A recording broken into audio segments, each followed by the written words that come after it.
Hello, guys. The guest today is Sandy Carter. She doesn't require any introduction. One of the most humblest and wonderful human being in Web3 space. She has done a lot for not only for the Web3 community, but generally in Women for Web. A lot to talk, but I will just give the mic to her. We will start with this simple question. What is your life story? That's so funny. Well, first of all, Yug, I love doing anything with you. You are such an inspiration, with the work that you're doing and how you do it with such, purpose. I really appreciate being part of your inner circle. So thank you for having me. So my life story, is that really the question? Yes. Okay, let's see. My life story. Well, um, I started out with two great parents and especially a father who told me I could do absolutely anything I wanted to do. So I decided I wanted to be an astronaut. That's Whoa. what I do. See? I wanted to be an astronaut. Yes, that's what I wanted to do. And so I actually went to NASA. I went to space camp. I did all of that. And then decided, I don't think I want to be an astronaut. I think I want to be a doctor. And so I went to Duke University to be a doctor. And wouldn't you know it, that certain smells in a doctor's office and definitely in a hospital caused me to pass out. Oh, Done 2 years of school to be a doctor. And here I would go into a room and I would pass out. That's not too great for a patient, right? It doesn't really have it's that quite coincidence. degree of confidence. Pass out. Your doctor passes out before you do. And I was heartbroken. I have to tell you, I was heartbroken. And so, my advisor at Duke University, a great school, actually happened to be part of the medical school and part of the computer science school. And he said to me, Sandy, there's a lot of ways to contribute in the world. And we've got this new area. It's called computer science. You can take computer science and you can solve problems. And in fact, I will work with you on a medical problem to solve. So I did my senior thesis on how to use computers to do drug testing instead of testing on animals. Uh, And so that's what got me excited into tech. And, from there, I went to work for great companies. I worked for the NBA, National Basketball Association. I worked for IBM. I got to work for a couple of my startups, Amazon Web Services, and you will love this. At IBM, I got to help work on Watson, which is an AI engine, and we started doing identification of cancer using AI. So that kind of got me into that part of medical. And then when I went to Amazon, I started working with a couple of partners and they brought me into their fold and they said, Sandy, we're going to help Rover get to Mars. And so we're going to use computers and robots to get this robot up to Mars. And so while I did not become a doctor, I got to help with Watson, who did healthcare. And while I did not get to be an astronaut, I got to help with Rover that went to Mars. It's kind of cool how the world brings everything full circle back I around, you was know? about to say that, like, nature has this mysterious way of taking you through these turns and teaches you so that you can contribute better, right? Yeah, Amazing. it's really fascinating. And I wouldn't change anything now, I was so disappointed I couldn't be a doctor and I couldn't be an astronaut. But, looking back on all the great things I got to do, I wouldn't change anything. That's for sure. It's kind of not in the big scale you have achieved success. It's kind of matching with my own story. So I was always wanted to be an economist. So I studied, I did my master's, and then one fine day, the faculty says, "Why don't you try computers?" You know, I say, "Why should I try computers? Because I'm very happy with the economics." Then he said, like, you know what? I get a feeling that you will do well in computers. So I said, like, okay. So at that time, doing two masters from the same university was not allowed Hmm. because they would just tell you, you are wasting time, you are not focusing on, and so I was like literally escaping to do computers, you know. But when I went ahead with my career, I actually did a lot to do with computers than economics, right? So I thought like probably my study of economics was complete waste, right? But when I started my company, I realized that I'm actually using everything of the same economics. And mysteriously, again, it has become part of life. So amazing. Yeah. Yeah, that's really cool. I didn't know that we had that in common, but that's kind of cool, right? Yeah, it is cool. It's like, as I said, like nature takes you through these turns, right? So It really. we have another connection. You know, Oh, what's you that? you came to Bahrain to implement AWS, right? Yes, that's right. Yeah. So part of my career at AWS was working with regulated industries like government. And my boss was Teresa Carlson, amazing leader, amazing boss. And yeah, and she had a big love for Bahrain and helped us to get everything situated and set up in Bahrain. Amazing. I heard a lot of story from a few guys who have worked with you. That you basically whenever you change companies, you actually do not change. You keep in touch. You keep in I people like do. yeah. So it's so amazing to hear. So what when you really thought that this is time for Web3 and I need to make a change? Well, I was working with lots of regulated customers, and I started noticing that a lot of banks were using blockchain, and a lot of manufacturers for supply chain and hospitals were using blockchain. And so I was like, well, I really need to understand more about blockchain. And we at Amazon had our own blockchain. And it was really fascinating to go down the rabbit hole and learn about the power that blockchain brings. And that's how I actually started learning about Web3 because Web3 is built on blockchain. And then I was working with a lot of universities and again, healthcare, and they were using spatial computing and really metaverse techniques to do training. And so I started going down the rabbit hole with that. And so, that's really like Web3. I already had AI. I was looking at blockchain and the metaverse.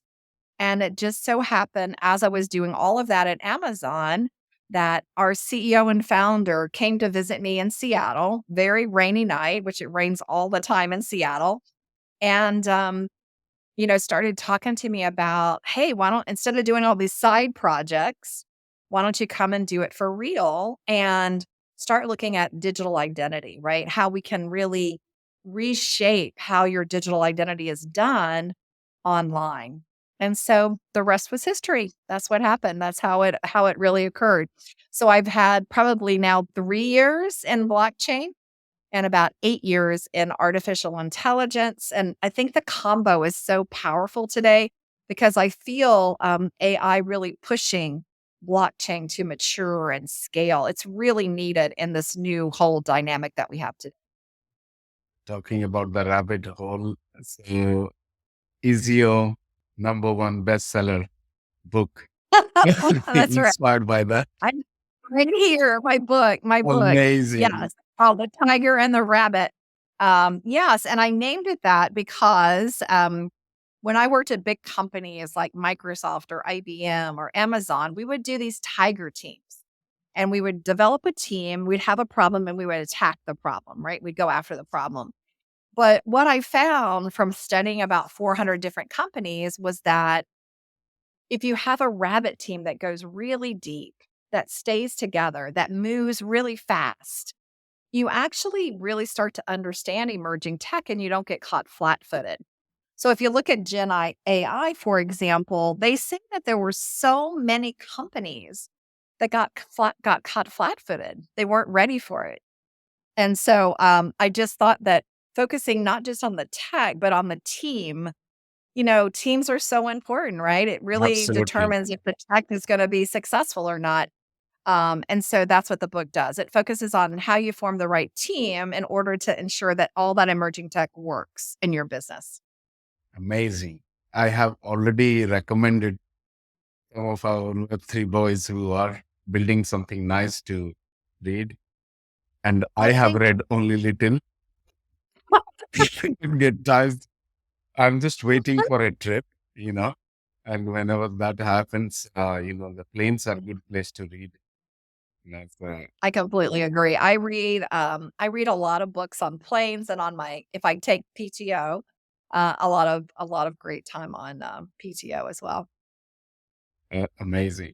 This so a lot of Web3 builders, when I speak to them, they're saying, "Oh, this is another domain." Okay, it was early struggle for me to actually explain them why digital identity domain and um, extension of Web3 to the Web2 world cannot happen without this concept of domain, right? I want you to really deep dive in and explain why unstoppable domain and why domains in general in Web3. Yeah. Well, for me, it really starts with Web 2. If you think about Web 2, you have a digital identity today, right? Whenever you log into Google or TikTok or Facebook, or I guess I should say Meta now, your username and ID is your digital identity, but you don't own it. They own it. The platform owns it. And I think that's really important. And we saw that really come alive when Twitter rebranded and they became X.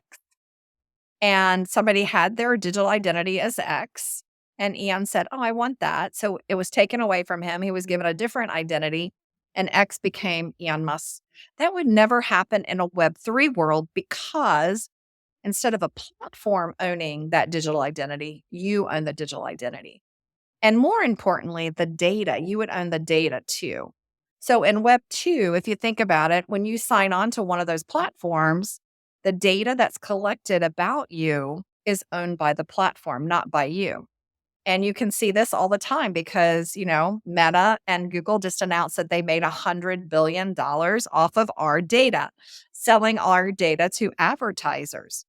Well, in the Web3 world, you own your data and you decide who gets the data, when they get the data, how much data they get, how long they get to keep it for. It's your data. I think this is essential. I went to Davos last year and we talked about this being really a human right? Like a 31st human right that you own your own data. It's not owned by someone else. And I think if you think about it, you know, there are some funny stories, but when you think about healthcare data, like you should own that data. Why should somebody else have that data about you? It just really makes a lot of sense. And that's really what digital identity is in Web3. It's represented by a domain, but it's your digital identity. It represents, on the blockchain who you are. You get to decide what you want to reveal, what you don't want to reveal about yourself. It can range from, a picture NFT to, in California, they're now putting driver's license and, titles to cars on an NFT, and you have that in your digital identity. To I have startups now that are putting healthcare data that will exist in your digital identity. So now if you have all of that together, that can really, have a powerful influence on you. So, Yog, for example, I was in Brazil and I had a really bad accident. I was up on a platform. I fell 16 feet down Sorry to hear and about I broke everything on my left side. I needed to be rushed to the emergency room and they needed to do surgery. But it took 48 hours to get my medical records from the US down to Brazil. So they couldn't operate on me, not without that data. So imagine if I had had that on my Web3 digital identity, that would have been mine. I would have been able to give it to him and I could have gone straight into surgery. That's just one example of the power of digital identity. Another fun example is, on LinkedIn, people consider that their digital identity, but nothing on there is credentialed or verified, right? Mm, You can write whatever you want. yeah.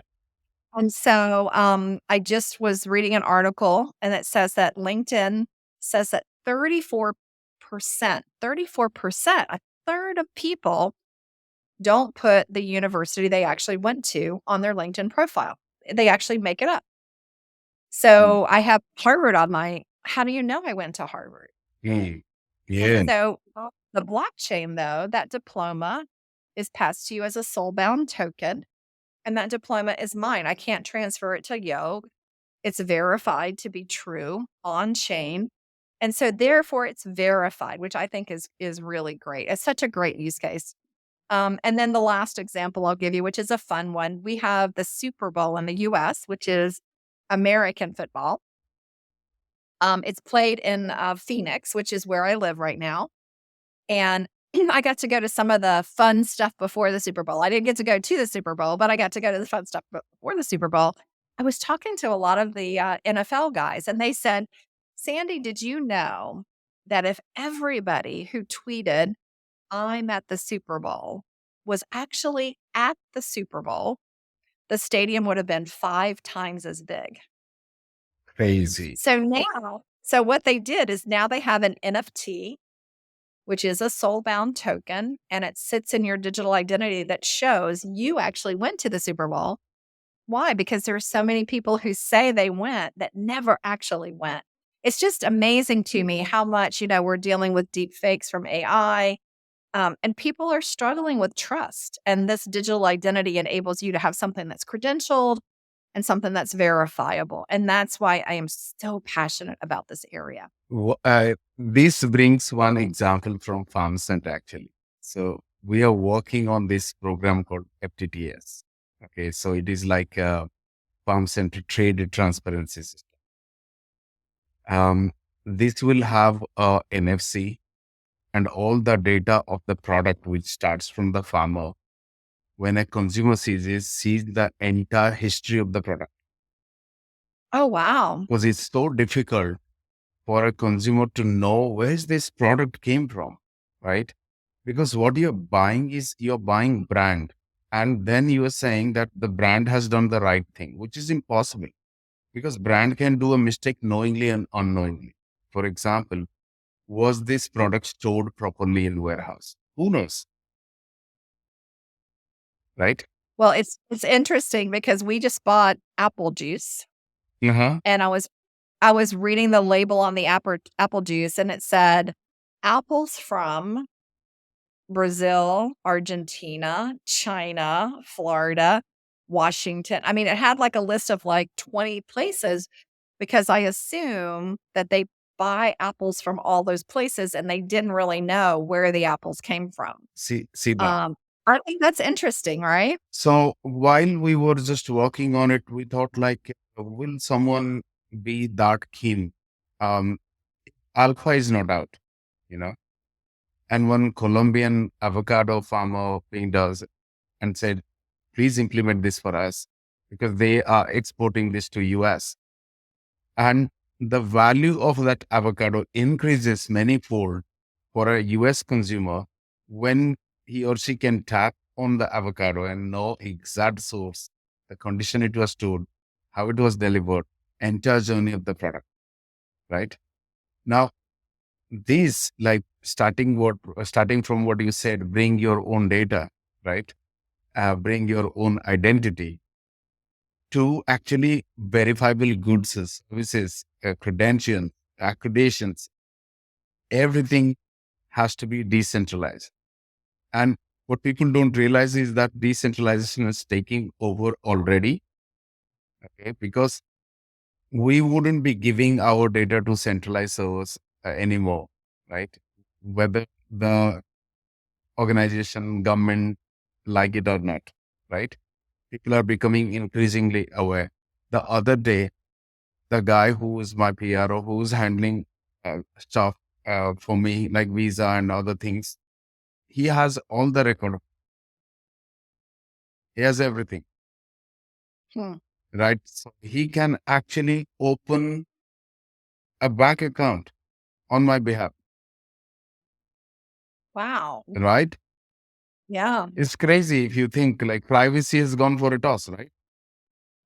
And people are asking your passport anywhere, like send us a passport. Why? Oh, we're preparing for your title deed. So everything they are keeping it, right? When you are introducing decentralized identity, then I got to sign that transaction and they don't need to know it. Government has Mm. the data, like it is the true implementation of zero knowledge proof, right? So government has the data. So I don't have to share with everywhere, right? All my credentials are right now going, I have no control. So that is one way of implementing, Web3 in identities. But another way is actually simplifying it, right? You Mhm. have simplified in unstoppable domain. You guys are really unstoppable. But like so I am seeing that there are so many projects which have onboarded to unstoppable. What's in working? What is that thing? So it's, you know, you're giving us a lot more hope in Web3. What are the things you're working? Yeah, there's a couple of things that I think are really important that we've been working on. So, one is that we're trying to help build community. We believe that the project is the community and the community is the project. And so, with Polygon, for example, we launched Dot Polygon.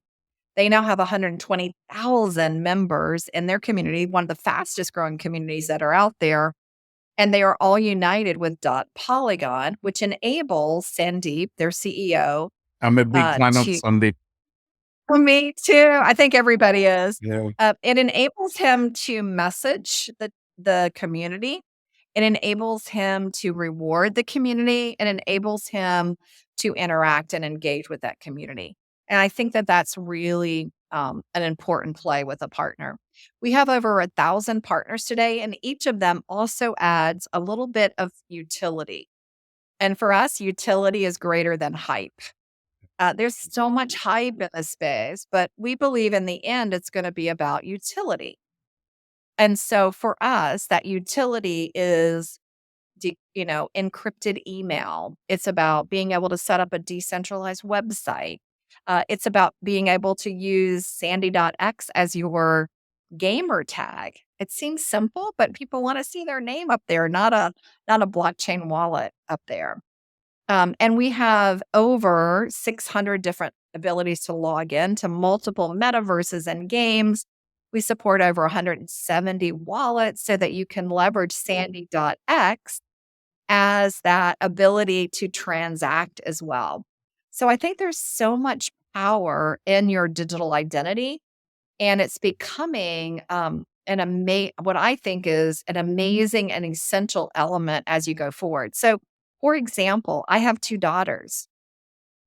My 2 daughters don't wanna share their information. Like, they think, oh my gosh, mom, what you guys did, you should not have done. We're gonna keep our data. We want our data. We want that for ourselves." And so, for them, it's not like a nice to have, it's like a mandatory, essential element for them to have along with, all this great utility as well. And then the third thing I would say is, and I don't know if I think we talked about this last time. One of the things we started doing too is we started selling .com. And in the next 2 months, we're going to Web3 enable a .com domain.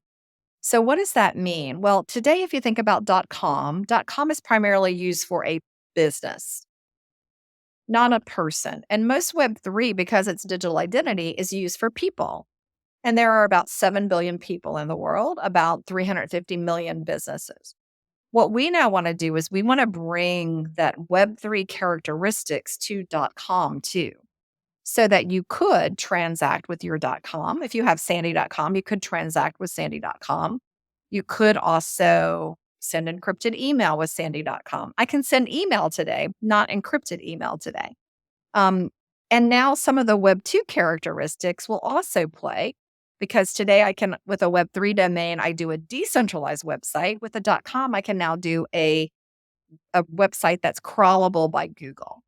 So I just think there's so many amazing things out there that we're seeing that can really happen because of all of the changes in the technology right now as well.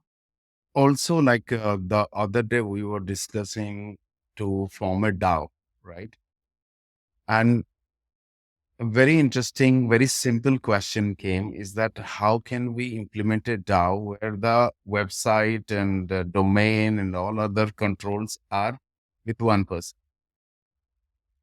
right? So I think the Yes. transition is that even the IT services and everything is going to be very Web3 controlled. We'll be having control with probably a multi-sig wallet rather than just attaching it to an email, which is actually posing a security challenge as well, right? What if somebody takes control over that email? Then what if somebody changes the domain, points to another record? You have made everything secured, but your domain is in a very simple email, right? It's true. Yeah. Well, I also love it because we have lots of DAOs who use us, Yoke, and they use us because they want to do one person, one vote. And one of the things that we offer with a domain or your digital identity is we do offer a humanity check. So we can verify that I am a person, that you're a person, and not an AI bot. And so that's really important for DAOs as they're voting, especially if they're doing one person, one vote, is to verify, first of all, that it is one person, one vote. But secondly, that the person is actually a person and not a bot. So there are just so many use cases out there that we see for Web3, digital identity. Amazing. And then we started our talk with dot farms, and okay, this is a very candid conversation. Anyway, we can talk about it. Um, the regulators things aside, which should be sorted out. What we really want when we had discussion, and you came up with the idea that you need to give dot farm sent to the farmers, right? Um, Mhm. or for our viewer, little bit of context is that farmers do not understand the seed phrases, long wallets, So what we really wanted to do basically is to give them a digital identity of dot function. So it could be yoke dot function, sandy dot function, right?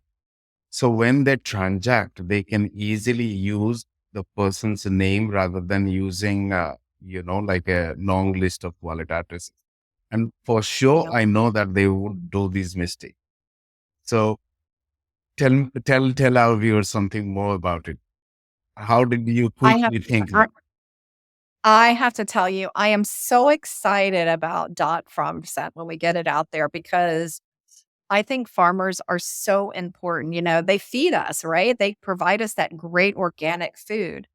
And so anything that I can do to help farmers is really important to us. And so you are right. So sandy.farmcent can be used to transact. It converts into a wallet address. Talk about farmers making a mistake. I've made mistakes before. I've sent money to the wrong person because it's 21 digits of letters and numbers. And so it's easy to make a mistake and you can't recall it, right? You can't get it back. And so having something easy like sandy.farmcent or yog.farmcent really makes a lot of sense because it makes everything so much easier. Plus, they get all that utility that we talked about earlier too. Absolutely. When they're ready to play with everything else, then they can start doing that. And we even talked about badges, remember? Like an organic farmer badge, if they have organic organically grown goods, they could do that. There's so many different things that we can do to reward the farmers for what they bring to all of us. Just so that the regulators are in the right side, even I propose them that, once we assign these, you can take these and use it as your public distribution identity. So, the right farmer gets your, like grant, or Yeah. right farmer gets your Yeah, yeah, public yeah. distribution stuff. And they were excited. We are expecting these regulations to change. There is there is already signs. We can see that. Hopefully, this is That's going to great. happen very soon. So, because whoever I speak to our farmers and to our partners, excited because once dot function comes, we can actually build other things. For example, now we are speaking to few KYC partners. Um, Mm, we can just say, okay, you know what, and do the KYC, and then we assign the domain, right? yeah, So sure. easy. Yep. So easy. And we just actually partnered with a company called Webacy. And the other thing that they have added, I don't even know if I've told you this yet, but they've added a safety score onto your wallet. So they go through and make sure that you're safe, right? That you haven't connected to a smart contract that's not good, that someone hasn't airdropped something to you that again, is going to cause you harm. And so I really love that because what that enables you to do or to look at is now, if you think about Web3, it's gotten a really bad rap because it hasn't been safe. And now with the humanity check, verifying that you're a human, and now with the safety score looking after you, right? Your posture, I think we're making really good steps to ensuring that Web3 is safe for all, inclusive for all, and safe for all as well. This is brilliant. I have seen in somewhere, I think in say multisig as well, right? So there is a very interesting feature where it tells you what are the things you are doing wrong, right? Like you haven't used this wallet and stuff like that, right? I think. That's right. In fact, I have to tell you, when I took Sandy.NFT through it at first, I didn't get the safest score. Wow. I was really upset. So I went and dug through it and it helped me. And now, I can tell when something's not safe. And that's good, right? Because it used to be the rite of passage in Web3. I would say to people, yeah, I got rugged. And they'd be like, "Hi, that means you're part of the club." I don't want that to be part of the club. I don't wanna have to get rugged and deal with a person who's trying to scam me. I don't think that should be part of the rite of passage into Web3, right? It should be much Absolutely. easier and much safer as you're doing that. Yeah, especially when we are promoting custodian, you Mhm, are in custody of your own assets. We need to couple it with security. Otherwise, it mhm. fails, right? Completely agree. Yep, completely agree. Those are all, I think, super important things for all of us in the space, right? And I think, one day we're gonna be saying, the new internet or the internet, and we're gonna have all the power of decentralization. We'll have our own data, and we won't even be talking about the technology. We'll be talking about the benefit to the farmer or to the customer or to the person going to school, right? Yeah. One of the partners suggested us, we wanted to give loans, finances to Mhm. farmers. One of the partners suggested, if you are already having dot farm set, we will attach a credit score to it. And then the uses are unlimited. Actually, you Yeah. would be surprised that when I speak to the partners and I just tell them that this is what we are working, and this is where I was a bit disappointed because we had a lot of plans, and it didn't go through, right? Because of so and so regulations. So I spoke to many partners that I was stuck here. I was stuck here, right? So, but interestingly, they all came up with new ideas. Hey, we Mm. could do this, you know. So I think everybody is hoping that this phase, you know, moves forward, and then we implement this and we bring dot funds into life, and then attach all other these interesting things. Um, there is one of our community member has a question, right? He asked that why is that I cannot browse, you know, like Web3 domains directly in my browser? When do you think all the browsers will be compatible? When do you think we will treat the Web3 domain as literally how it functions as Web2 domain? Yeah, I think it's a great question. Today you can use Opera or Brave, or of course, Google with the extension, but it's not an equal citizen. In fact, Web3 Compass, we just integrated with them because they do crawl all Web3 content. If you haven't looked at Web3 Compass, take a look at it. I don't know when it's going to be when we're equal with the rest of the browsers, like Google would just be native or Bing would just be native. I've been working with all of them to try to bring them along on the journey. I think maybe part of it might be when we have more safety in Web3. I think they're a little nervous about the safety elements. A lot of people associate crypto with Web3. And I don't associate crypto with Web3. Like crypto is one use case of blockchain, but there are lots of different use cases of blockchain. So, these things like FTX don't help in having all these browsers adopt it in a wide scale or widespread area. So I think that's part of what we have to do. We have to make it safer. We have to make it easier. We have to show greater widespread adoption as well. And we need to implement a lot of functionality that all the browsers will think. That's it. We need to do, because Yeah, I'm I agree. using Brave.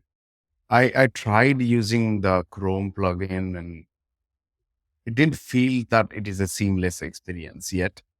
So, but yeah, Opera Mobile has a wallet implementation in Africa. That's also started doing well. So yeah, there's Hmm. a lot of exciting things. The previous guest has a question for you. Okay. I didn't tell who's going to be the guest, Okay. right? So, Okay. but that question is very interesting. So he's from a financial background. So in Web3 finance, it's a natural struggle that you have to go through with all these regulatory hurdles. So he says, like, when the regulators are stuck with this age-old regulation, and they're playing catch-up, they can come and change regulations anytime. As a founder, how do you visualize that? Do you visualize you will be stuck? How do you cope up with this thought that regulators can just put a kills? Mm. Well, I think part of it is on us to do the education. Like I know that you are trying to educate in Malaysia. I In was just Indonesia? in oh, I'm sorry, Indonesia. Excuse me. Yes, thank you. I've been trying to educate in DC. I was just in Dubai and Abu Dhabi. They're so far ahead. I mean, those guys get it, Yeah. right? They get it. And so I do think that regulators play a big role. They have to. It's the way things work today. But I do feel there will be global pressure to make changes as different regions become more successful. So I see the Middle East really growing because of their bet. They've doubled down on blockchain and Web3 and AI, all three. I see areas in Asia doing the same thing where they're doubling down or tripling down on it. And I think that others are taking notice of it.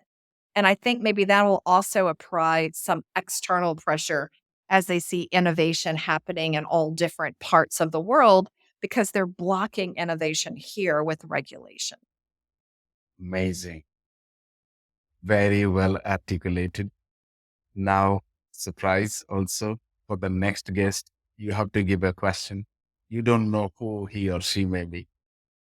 Yep. So my question would be, what can we do to get more women and diversity into spaces like Web3 and AI? And so, Yoga, I'll just give you some numbers. In AI today, only 15% of women are part of the AI workforce.